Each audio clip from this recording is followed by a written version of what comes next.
Queridos, queria que você abrisse a sua Bíblia em Filipenses capítulo 1. Filipenses, no capítulo 1.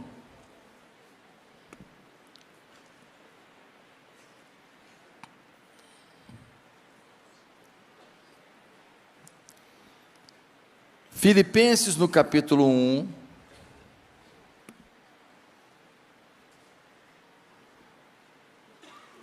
Nós temos um momento em que o apóstolo Paulo está preso e o diabo pensou que ia aprisionar o ministério de Paulo.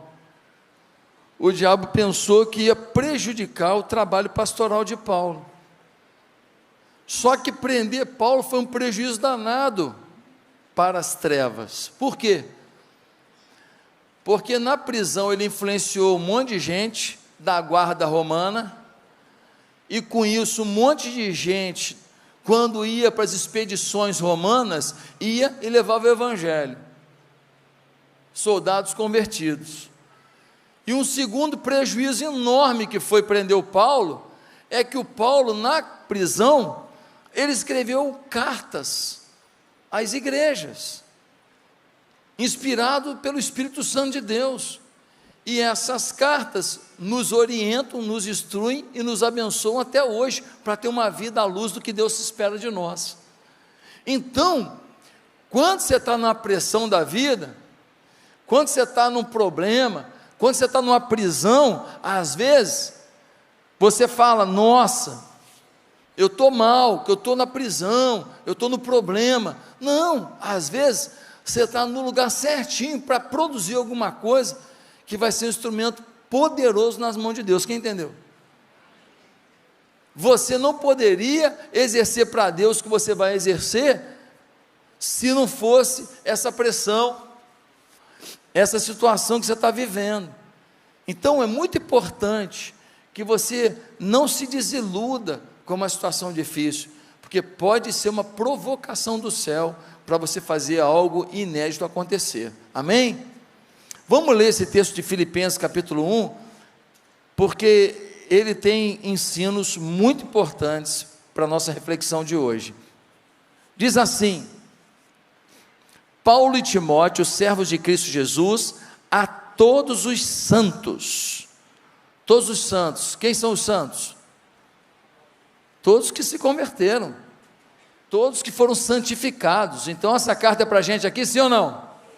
Então, a todos os santos em Cristo Jesus, que estão em Filipos, com os bispos e diáconos, a vocês graça e paz da parte de Deus nosso Pai e do nosso Senhor Jesus Cristo. Agradeço a meu Deus toda vez que me lembro de vocês. Em todas as minhas orações em favor de vocês, sempre oro com alegria por causa da cooperação que vocês têm dado ao Evangelho, desde o primeiro dia até agora. Estou convencido de que aquele que começou boa obra em vocês vai completá-la até o dia de Cristo Jesus. É justo que eu assim me sinta a respeito de todos vocês, uma vez que os tenho em meu coração, pois quer nas correntes que me prendem, quer defendendo e confirmando o Evangelho, todos vocês participam comigo da graça de Deus. Deus é minha testemunha de como tenho saudade de todos vocês, com a profunda afeição de Cristo Jesus. Esta é a minha oração, que o amor de vocês aumente cada vez mais em conhecimento e em toda percepção, para discernirem o que é melhor, a fim de serem puros e irrepreensíveis até o dia de Cristo, cheios do fruto da justiça, fruto que vem por meio de Jesus Cristo, para a glória e louvor de Deus. Quero que saibam, irmãos, que aquilo que me aconteceu tem, ao contrário, servido para o progresso do Evangelho. Como resultado, tornou-se evidente a toda a guarda do palácio e a todos os demais que estão na prisão por causa de Cristo. E os irmãos, em sua maioria, motivados no Senhor pela minha prisão, estão anunciando a palavra com maior determinação e destemor. É verdade que alguns pregam a Cristo por inveja e rivalidade, mas outros o fazem de boa vontade. Estes o fazem por amor, sabendo que aqui me encontro para a defesa do Evangelho. Aqueles pregam Cristo por ambição egoísta, sem sinceridade, pensando que me podem causar sofrimento enquanto estou preso. Mas que importa? O importante é que, de qualquer forma, seja por motivo falso ou verdadeiro, Cristo está sendo pregado, e por isso me alegro. De fato, continuarei a alegrar-me, pois sei que o que me aconteceu resultará em minha libertação, graças às orações de vocês e ao auxílio do Espírito de Jesus Cristo.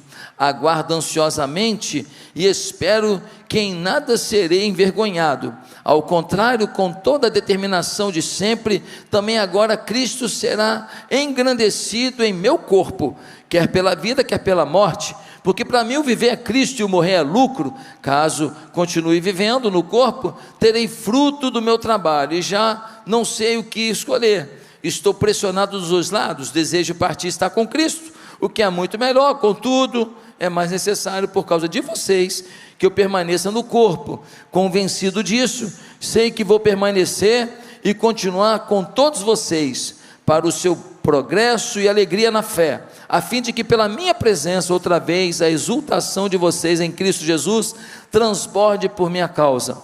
Não importa o que aconteça, exerçam a sua cidadania de maneira digna do Evangelho de Cristo, para que assim, quer eu vá e os veja, quer apenas ouça a seu respeito em minha ausência, fique eu sabendo que vocês permanecem firmes num só espírito, lutando unânimes pela fé evangélica, sem de forma alguma deixar-se intimidar por aqueles que se opõem a vocês.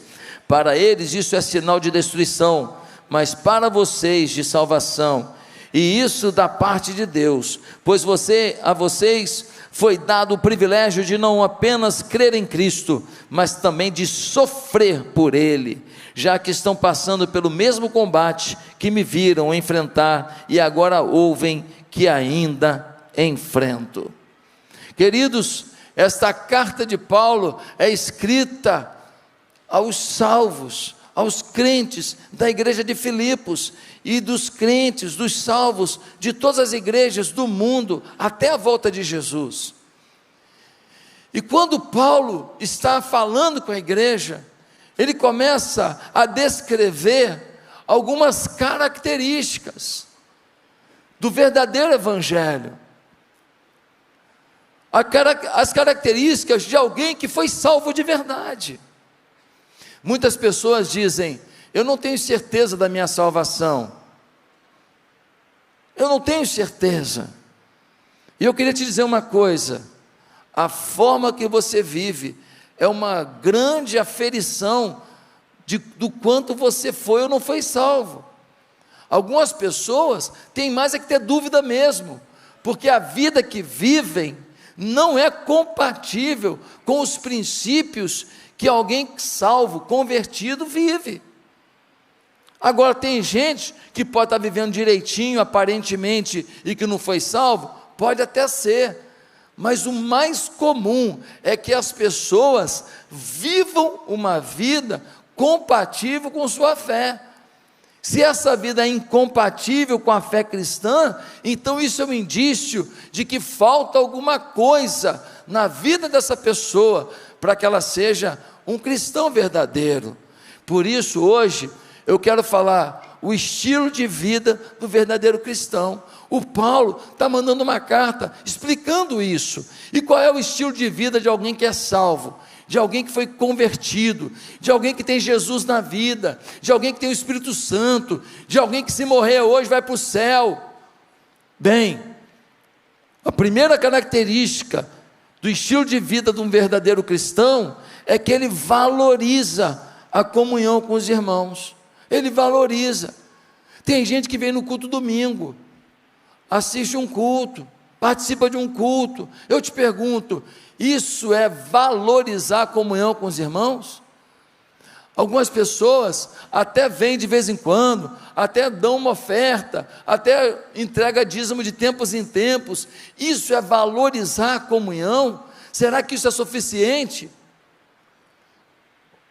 Olha o que o apóstolo Paulo, que é um cara seco, que não é um cara muito, muito amorosinho, muito assim, fofinho para falar, mas olha o que ele fala, no versículo 3, ele diz assim: agradeço a meu Deus, todas as vezes que me lembro de vocês, em todas as minhas orações em favor de vocês, sempre oro com alegria, por causa da cooperação que vocês têm dado ao Evangelho, desde o primeiro dia até agora. Estou convencido de que aquele que começou a boa obra vai completá-la até o dia de Cristo Jesus. É justo que eu assim me sinta a respeito de todos vocês, uma vez que os tenho em meu coração. Pois quer nas correntes que me prendam, quer defendendo e confirmando o Evangelho, todos vocês participam comigo da graça de Deus.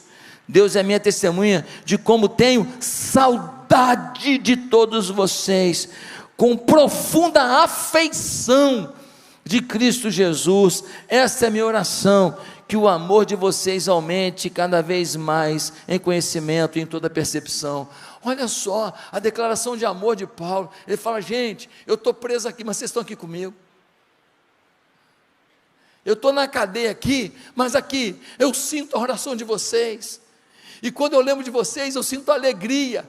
Ele está na prisão, mas ele tem uma alegria, ele sabe que tem um povo que está com ele ali, tem um povo que ora por ele ali, tem um povo que está apaixonado tanto quanto ele pelo mesmo Deus. Paulo diz: olha, eu estou com saudade, eu estou com saudade de vocês. Eu fico impressionado que tem gente, que tem uns amigos, que eles saem para comer churrasco toda semana, eles viajam juntos, eles tomam os seus vinhos juntos, eles fazem um monte de coisa junto, e essa pessoa não tem um amigo na igreja, não tem um amigo na igreja, não tem ninguém que tem prazer de falar: e aí cara, como é que foi a semana, leu a palavra, e aí o que Deus falou contigo? Não tem, ele não tem um amigo para compartilhar a fé.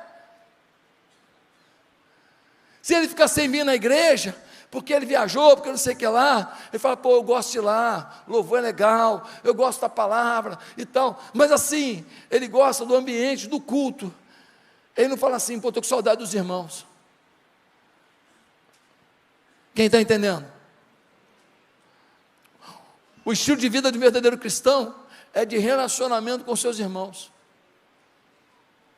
é de ajuda e de receber ajuda, é de apoio e de receber apoio, é de interceder e receber intercessão. Se você não ama estar com o corpo de Cristo, se envolver com o corpo de Cristo, alguma coisa está errada. Ah, pastor, mas aquela igreja não era que nem a de hoje. Você acha o quê? Que lá era todo mundo cheiroso? Você acha que naquela igreja não tinha problema? Você acha que não tinha ninguém fofoqueiro? Você acha que não tinha ninguém que quando chegava no estacionamento era grosseiro com o pessoal da recepção? Carapuças peguem em nome de Jesus. Você acha o quê? Que todo mundo lá era lindo de morrer, falava bonitinho, todo mundo legal. Ei, era uma igreja. Toda igreja tem gente, onde tem gente tem problema, tem trauma, tem frustração, tem falta de educação, tem deselegância, porque gente tem jeito diferente, gente reage diferente. Mas Paulo aprendeu duas coisas, e por isso ele amava aquele povo. Primeiro, que se nós não usamos de misericórdia para os fracos, nós também não teremos misericórdia na nossa fraqueza. Paulo falou: cara, é melhor amar os outros, porque eu vou precisar do amor deles também. É melhor perdoar a fraqueza dos outros, porque eu vou contar com perdão na minha fraqueza. Você que é tão duro para a fraqueza do outro, você é um candidato a fariseu. E sabe por que o fariseu é tão duro, era tão duro com o pecado das pessoas? Era uma forma dele fingir ser o que ele não era. Quando ele era duro com o pecado dos outros, no fundo, ele não queria que ninguém percebesse que ele era um religioso frio, vaidoso, que estudava a Bíblia para mostrar que sabia mais que os outros, não para amar mais as pessoas. Quem entendeu? O segundo motivo pelo qual Paulo entende que ele tem que amar a igreja, é porque apesar dos defeitos, ali estava o seu povo, que viveria a eternidade com ele. Se eu não consigo amar os meus irmãos aqui, que esse irmão é assim, esse irmão mas assim, ele entregou a vida a Jesus? Eu acho que entregou, ele vai para o céu. Tu também vai ser vizinho. É melhor você aprender a lidar com ele agora, sim ou não? Já imaginou, tu chega no céu, quem está lá? Olha quem. Deus tem um senso de humor tão grande, está arriscado de botar de vizinho aquele que você não gostou aqui, mas ele entregou a vida a Jesus. Só que ele tem os problemas, ele vacila, ele fala uma coisa assim e tal, mas ele ama Jesus, ele quer acertar, e na tua amizade ele poderia acertar, mas você negou a ele esse auxílio para melhorar. Mas ele chega no céu, você mesmo tendo vacilado de não ajudar teu irmão, Deus deixa você entrar no céu, lá, vizinho. Mora onde? 101 e você, 102. Porta com porta. Deus vai botar uma passagem estreitinha. Tem que sair na porta assim, que dá de cara um para o outro. Quem está entendendo nessa brincadeira que eu estou fazendo? Nós precisamos entender que não são perfeitos, mas é o nosso povo. É a nossa família espiritual. Uma das maiores estratégias de Satanás foi dizer que Jesus é importante, a igreja não. Você já ouviu gente falando assim: eu estou com Deus, só não estou indo na igreja, porque na igreja tem muita gente falsa, na igreja tem muita gente em pecado. Agora o lindão falou, o perfeitão falou, santarrão do inferno. Quem é você para julgar o povo que Deus mandou o seu filho morrer na cruz por ele? Porque na igreja tem inclusive você, miserável. Inclusive você também é outro pecador. Você toma uma fechada no trânsito, você vê um pensamento na sua cabeça que, meu Deus do céu, sim ou não? Na hora que um filho seu está precisando de uma ajuda, e alguém vem e detona o seu filho, sentimento que você tem, bom, nossa, uma alegria. Gente, pelo amor de Deus, nós precisamos uns dos outros. O verdadeiro cristão, ele tem prazer na comunhão. Eu me lembro que eu estava numa célula, e o Lucas, o meu filho mais velho, ele ia fazer uma cirurgia. Isso foi lá em Ipatinga. Foi a primeira vez que eu tive essa experiência. Eu orava por todo mundo nas cirurgias, mas eu nunca tinha tido uma cirurgia de ninguém da minha família. E o Lucas ia operar, ele estava com adenoide e um monte de complicações lá. E aí o pessoal vira e fala assim: pastor, senta aqui na célula agora, senta aqui na cadeira da bênção. E eles me surpreenderam, porque eu que fazia isso com todo mundo. Mas naquele momento, eu saí da posição de pastor para a posição de ovelha. E o meu líder de célula me deu uma ordem: senta na cadeira. E eu, obediente, sentei na cadeira, com o meu filho no colo. Eles estenderam a mão sobre mim, e eles oraram, porque ele tinha 2 aninhos, ia fazer uma cirurgia, e você fica tenso com uma criança fazer uma cirurgia. Naquele momento, eu vi a importância daquela oração, das pessoas que eu estava pastoreando. Naquele momento, eu vi a importância do amor, do cuidado, sobre a minha vida como homem, simples, humilde, carente, errado, vacilão muitas vezes, necessitado muitas vezes, que todos nós somos. Nós não somos os poderosos, os donos da verdade, não, nós somos gente. Um dia sem banho você fede muito. Um dia no hospital você poder tomar um banho, as pessoas tiram sua roupa lá, você parece um pedaço de carne, eles levantam sua perna, limpam você, gente que nunca te viu te ver pelado, é uma humilhação só. Você está pensando o quê? Quem você pensa que é? Para jogar fora o teu irmão? Não jogue fora, porque a graça que você dá é a graça que você vai receber. Semeia perdão, porque você vai colher perdão. Semeia caminhar segundo a milha, que alguém vai caminhar com você, ou vai caminhar com um filho teu. Sabe, Aqui na igreja eu vejo pessoas que abrem mão de uma noite inteira de sono, às vezes para ficar com um casal ajudando.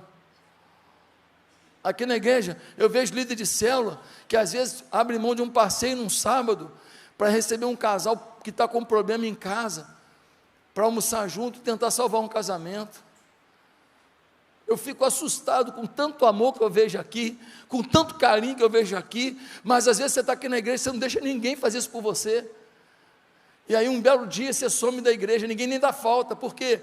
Porque você não criou conexões, você não criou raízes na igreja, e aí ninguém dá falta. Aí você sai e fala o quê? Ninguém me procurou. Não, ninguém me procurou não, você fez questão que ninguém te procurasse, você ficou aqui, mas você não amou a convivência, você não criou vínculo, você não decidiu ser parte, você não me deixou te pastorear. Não, mas se o senhor for em casa eu aceito. Não, não é eu ir, é a igreja ir, é a família ir.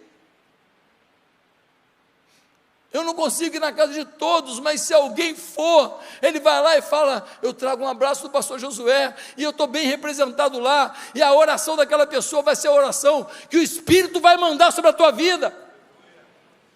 Quem está entendendo? O estilo do cristão, ele valoriza a comunhão. Se você não valoriza a comunhão, ei, de 0 a 10, que nota você se dá? Você já está em célula? Você já tem discipulador? De 0 a 10, que nota você se dá? Segundo lugar, qual é o estilo do verdadeiro cristão? Ele honra o Evangelho. Pastor, honra o Evangelho. Ah, que legal, ele honra o Evangelho. Deixa eu te explicar o que é Evangelho. Evangelho não é um código de conduta. Evangelho não é um conjunto de regras. Evangelho não é um monte de sim e de não. O Evangelho é uma pessoa. O Evangelho é Jesus. O verdadeiro cristão, ele honra Jesus. O que você está querendo dizer, pastor?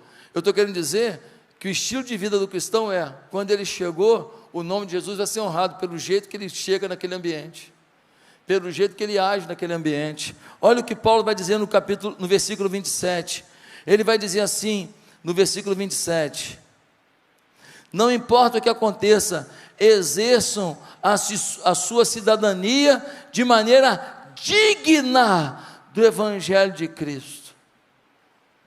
Exerçam a sua cidadania, a sua vida, de maneira digna, honrosa, para com o Evangelho de Cristo. Não é Evangelho da atitude, não é Evangelho da igreja presbiteriana, não é Evangelho, não, é Evangelho de Cristo. O Evangelho é de Cristo. O Evangelho é a persona de Cristo, é a vida de Cristo. Pastor, ainda não entendi, então deixa eu te contar o que aconteceu. Um empresário aqui da nossa igreja estava numa reunião com vários empresários, um monte de empresário que não tem nada a ver com a igreja, um monte de empresário que vive completamente fora do Evangelho. E aí, um desses empresários, que não é da nossa igreja, que não tem nada a ver com o Evangelho, perguntou para o empresário aqui da igreja, cara, qual é a tua igreja? Ele falou assim, eu sou da igreja Atitude, pastor Josué. Aí o empresário falou, cara, todo mundo está falando bem dessa igreja. Cara, conheço um amigo meu, empresário, está frequentando lá, cara, mudou a vida do cara. Irmão, o cara bebia pra caramba, parou de beber. Estava na brigaiada danada com a mulher, está tranquilo. Tem um outro camarada lá, que ele falou que o filho dele está indo lá. Falou que o filho dele vivia nas baladas, chegava em casa tarde da noite, ele morria de medo do filho dele morrer na rua, chegava em casa 4 da manhã, 5 da manhã, usando droga. O moleque está lá na igreja, largou as drogas, largou tudo, está vivendo uma vida bacana, só quer saber negócio de louvor agora.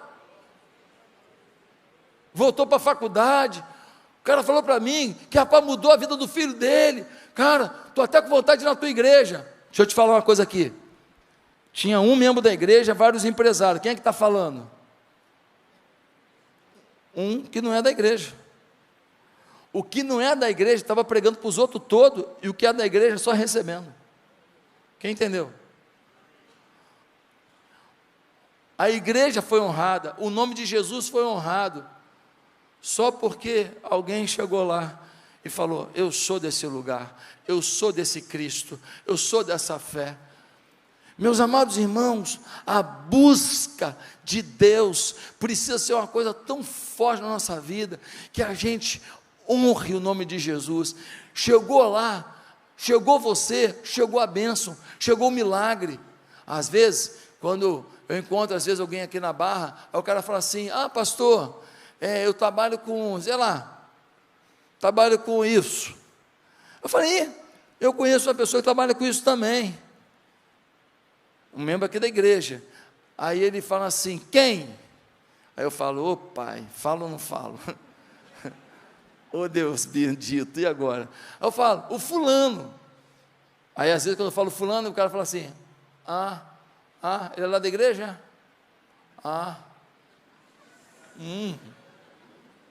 E às vezes eu falo assim: o fulano, e o cara fala assim: pô, esse cara é demais, cara, esse cara é um irmãozão, esse cara é joia, esse cara é incrível. O que aconteceu?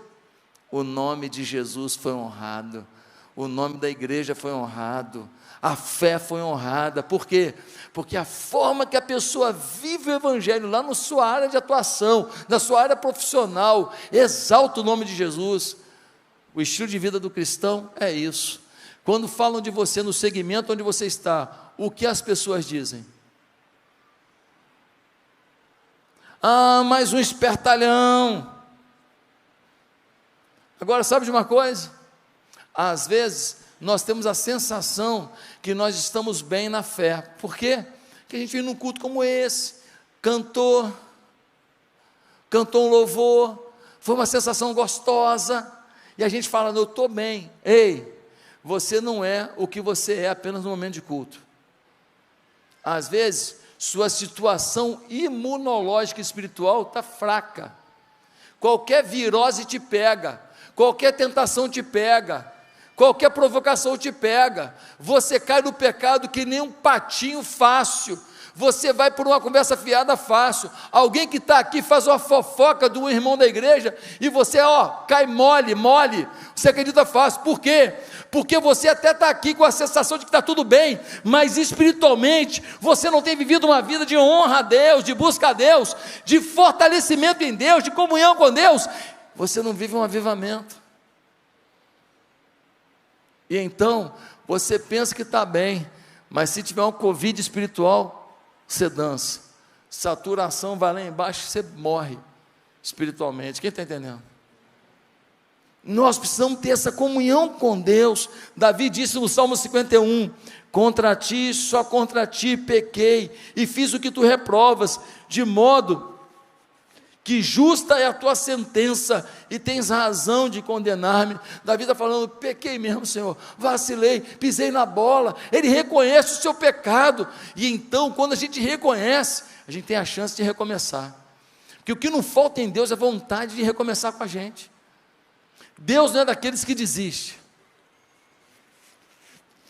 Deus não é daqueles que joga fora. Ele quer que você recomece, mas Ele precisa que você entenda que você precisa recomeçar. Pior coisa do mundo é evangelizar para uma pessoa que vive uma vida toda errada, e você fala assim com ele: cara, você precisa alinhar sua vida com Deus. Ele fala assim: eu tenho muita fé, pastor, tenho muita fé.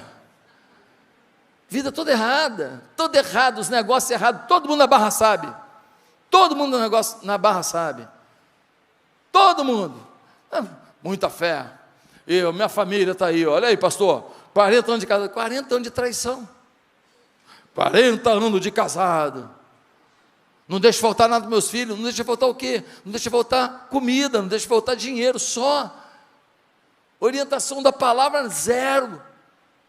Queridos, nós precisamos entender que a palavra avivamento significa vida, trazer vida. Nós precisamos ter vida. As pessoas precisam olhar para a gente e ver vida, mas como ter uma vida de verdade em Deus? Sozinho é impossível, impossível. Essa vida nós só teremos se nós pararmos de querer apenas as bênçãos de Deus e quisermos Deus. Nós estamos querendo os presentes, e presente é bom, quem não gosta? Quem não gosta? Ah, pastor, papai do céu me deu um carro novo, glória a Deus. Pastor, o papai do céu me deu um emprego novo, que benção. Pastor, acredita que eu estava precisando de um negócio aqui, chegou lá em casa uma pessoa, um dia desse eu vi um vídeo de cachorrinho, olha isso, aconteceu. Um senhor chegou, dia do aniversário dele, chegaram com uma sacola, entregaram para ele um labradorzinho, era o sonho dele ter um labrador. Rapaz, ele pegou o labrador no colo, abraçou o labrador. Rapaz, precisava ver a alegria de um homem de 60 anos, feliz da vida, parecia que tinha ganho assim, um avião. Ele queria um cachorrinho. Como é bom ganhar presente, mas como é bom, como é melhor ter Deus presente. Às vezes, nós não estamos buscando a presença dEle, desfrutando dEle, orando, falando, Deus, fala comigo, lendo a Bíblia e falando, Deus, fala comigo aí, botando um louvor de fundo e falando, Deus, e aí, dá para experimentar alguma coisa contigo aqui? Nós não estamos nos desafiando a ter uma experiência transcendental, uma experiência que vai além do natural, uma experiência de força, de impacto na nossa vida. O estilo de vida do verdadeiro cristão é o quê? É honra ao Evangelho. E você não vai honrar se você não conviver. Ninguém vai honrar para valer se nem sabe a quem está honrando. Em terceiro lugar, qual é o estilo de vida do verdadeiro cristão? Ele sacrifica pela promoção da fé em Cristo. Ele sacrifica pela promoção da fé em Cristo. No versículo 27, diz assim, olha só,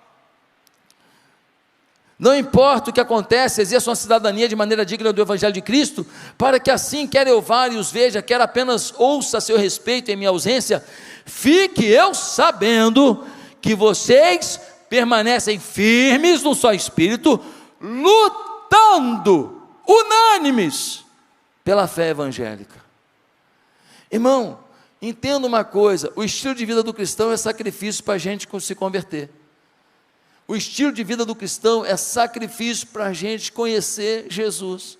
O estilo de vida do cristão é batalha para alguém se arrepender dos seus pecados, para alguém ser melhor pai, melhor mãe, melhor filho, para alguém deixar uma vida de prostituição, uma vida de imoralidade, viver uma vida pura, para alguém conhecer a paz que excede todo entendimento no meio do seu luto. Promover a fé evangélica envolve sacrifício, e o Paulo está falando, eu não sei se eu vou conseguir ver vocês, mas pelo menos, que eu escute que vocês estão lutando, não é? Ajudando, que vocês estão lutando pela fé evangélica. Sabe o que eu fico impressionado? Que os terroristas do Hamas, uns caras que são sacerdotes do demônio, os caras estão dispostos a morrer por uma causa maldita. Os caras estão dispostos a morrer por uma causa diabólica. E infelizmente, ainda tem nesse país gente que não chama de terrorista, uns caras que estupram a mulher e mata bebê. E ainda tem gente na igreja que vota nesses caras. Para você refletir. Estou falando de política não. Estou falando de fé. Estou falando de caráter. Estou falando de justiça. Estou falando de temor. Meus amados irmãos, esses caras lutam pelo que eles acreditam. Pelo território. Que território? Que território? Quem quer território não estupra a mulher. Mas às vezes, o povo de Deus não luta para salvar uma vida. Eles, pela causa deles, eles morrem. A gente nem vive pela nossa causa, quanto mais morrer. Não pregamos um paliativo para a tristeza, não pregamos esperança após a morte, não pregamos uma mensagem de proibição, não pregamos um convite para o céu, nós pregamos uma convicção de ser parte do reino de Deus, e por isso nós somos abençoados pelo reino, e temos responsabilidades com o reino. Nós pregamos que nós temos o céu como consequência, e não como nosso alvo. Eu estava conversando com os jogadores do Botafogo, e eu falei para eles: vocês estão com que propósito? Ser campeões? Ser campeões? Se o propósito de vocês for esse, vocês não vão ser não. Se o propósito for esse, vocês não vão ser não. Porque é muito pequeno.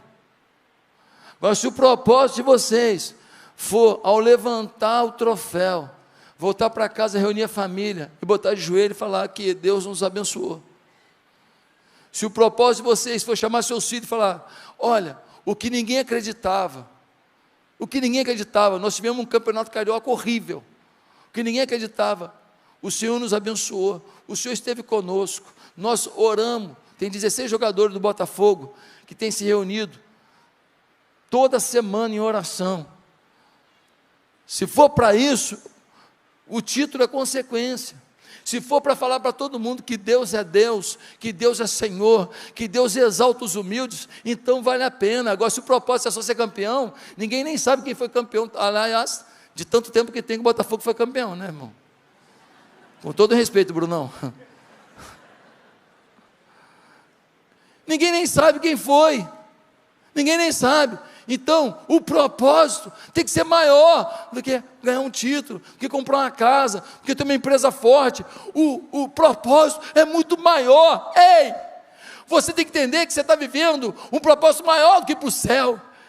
É desfrutar desse Deus na tua vida, é anunciar esse Deus para as pessoas, é povoar o céu. Quem entendeu? Em último lugar, qual é o estilo de vida do verdadeiro cristão? Ele vive confiante quanto ao seu futuro. Ele vive confiante quanto ao seu futuro. Pastor, o que você quer dizer? Quer dizer que o cristão não se abate.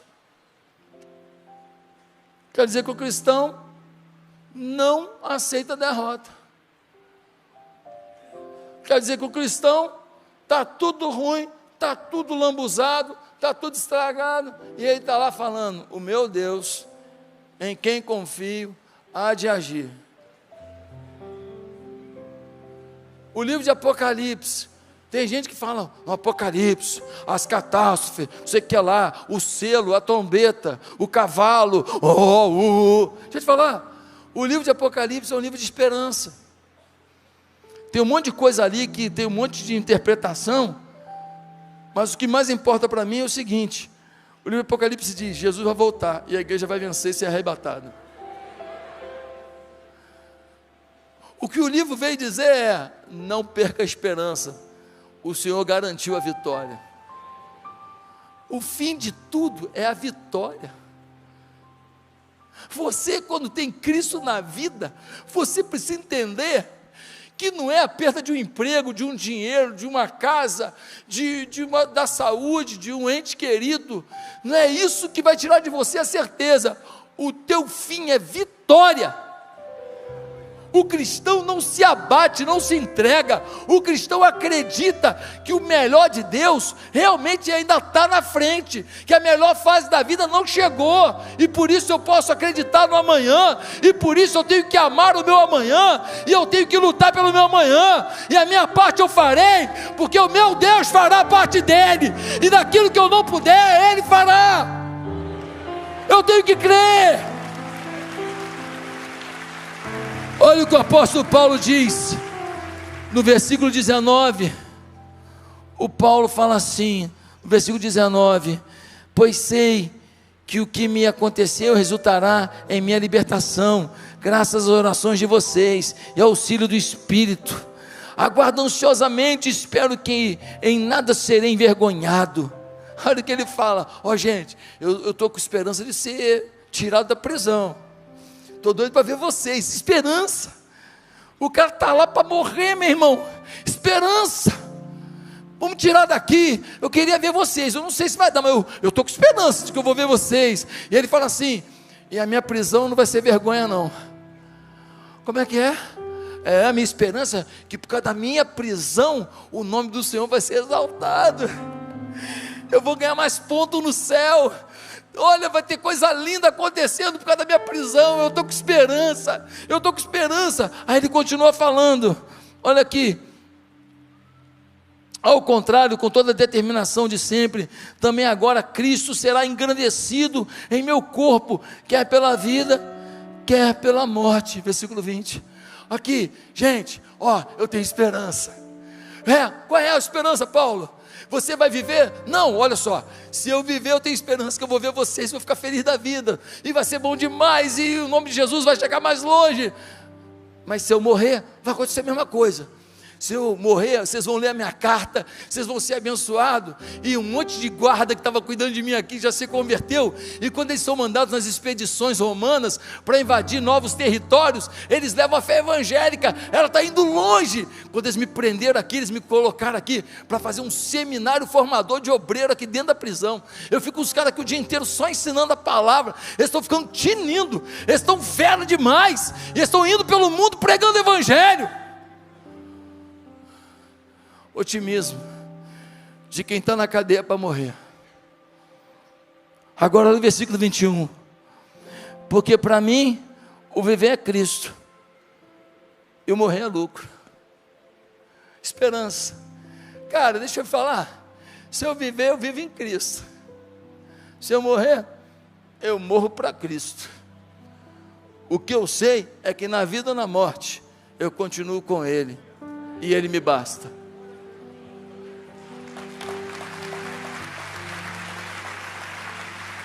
Não é maravilhoso? Não é maravilhoso? Pastor, mas minha filha se perdeu. Pastor, meu casamento acabou. Pastor, estou sentindo muita saudade da minha mãe. Eu sei que dói. Eu sei que dói. Mas o estilo de vida do cristão é: apesar das minhas dores, o meu Deus sabe o que está fazendo, e o meu Deus transformará minhas lágrimas em vinho, diz a palavra de Deus. O meu Deus colhe as minhas lágrimas, transforma em vinho, o símbolo da alegria na Bíblia, e Ele vai mostrar ao mundo algo novo através da minha vida, e eu viverei nele, e ainda que eu perca a minha vida, com Ele continuarei. Eu soube de uma senhora. Essa senhora, ela estava à beira da morte, e aí ela começou a falar para a filha, com muita dificuldade, história real. Ela falou: filha, naquele canto ali tem os documentos, para você pegar, tá? Você pega aquilo ali, está tudo ali no cantinho, já deixei organizado. Filha, olha, eu tenho tanto na conta do banco, o cartão está ali, a senha é essa. Você pode tirar o dinheiro lá, dá tanto para sua irmã, fica com tanto. E a filha ouvindo aquilo tudo, e a mãe no leito de dor falando dos detalhes, preparando para as horas que faltam da morte. E a filha fala assim: mãe, Deus é bom? E ela, quase sem conseguir falar, fala assim: não, Deus é muito bom. Quando você vê que Deus é mais que bom, na hora da morte, é porque você descobriu quem Deus é, enquanto você vivia. Você já foi consolar uma pessoa que estava à beira da morte? Eu já fui muitas vezes. Eu já fui muitas vezes. Eu já estive em leito de morte muitas vezes. E muitas vezes eu fui lá para consolar. E na verdade eu que fui consolado. Muitas vezes eu fui lá para orientar, e eu que fui ministrado. Eu já contei para vocês da história do Edson, ovelha minha lá em Patinga. O pastor Elmo conheceu. Eu amava demais o Edson. Pensa numa ovelha determinada, que te ajuda, que trabalha na igreja. Um tumor pegou os órgãos dele, fez uma cirurgia, mas não conseguia tirar tudo, estava numa área que não podia tirar tudo, e aquele tumor foi crescendo e foi empurrando os órgãos. Então o pulmão já não funcionava, o rim já não funcionava, foi espremendo os órgãos dele. E eu vou no hospital Márcio Cunha, em Ipatinga, e chego lá, o Edson está sentado, não dá mais para deitar, ele não consegue respirar deitado nem com o aparelho, e ele está sentado ali, ofegante. Eu olho para o meu amigo, minha ovelha, e falo: e aí, Edson, como é que você está? E ele, ofegante, fala: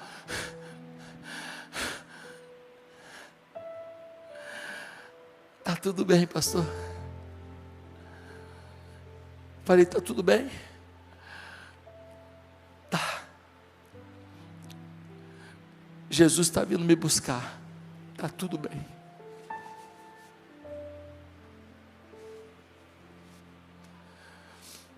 Vou para casa, telefone toca: pastor, o Edson foi para Jesus. Eu volto no hospital. Volto no hospital e faço uma coisa que eu nunca fiz. Eu peço autorização para ir no necrotério. Como eu era muito conhecido na cidade, as pessoas me permitiram. Chego lá e encontro o corpo do Edson numa maca fria. Ele já não estava lá, só o seu corpo. Ele já estava com Jesus. Nós já estava abraçadão com Jesus, já estava vibrando com Jesus, já estava curtindo com Jesus. Ele estava na boa, quem não estava era a gente, por causa da saudade. Eu olho para o corpo do Edson e faço uma oração. Senhor, queria te agradecer pelo que ele foi na minha vida. Queria te agradecer pelo que ele foi na nossa igreja. Sei que o corpo dele só que está aqui, mas queria te agradecer pelo que o Espírito dele deixou entre nós. Amém. Coisa mais preciosa da vida é você viver uma vida de esperança, independente se você está à beira da morte. E aí, você foi abençoado por esse vídeo? Pois é, quem procura acha, diz a palavra de Deus. E nós temos muitos outros conteúdos no meu canal que podem abençoar a sua vida. Talvez você vai estar lavando uma louça e ouvindo, talvez vai estar dirigindo o seu carro e ouvindo. Quem sabe vai parar com sua família para vocês terem um momento de ouvir e depois de compartilhar o conteúdo de uma mensagem que Deus me deu. Eu queria tanto participar mais da sua vida. Se inscreva no meu canal agora, acompanhe os outros vídeos, se inscreva para receber o Bom Dia com Oração, que é uma meditação diária que eu faço. Dessa maneira, sem sombra de dúvida, você terá muito mais recursos para a sua vitória. Meu papel? Somar com isso. Que Deus me dê essa oportunidade. Você pode me dar também essa oportunidade? Que Deus nos abençoe juntos. Fique com Deus.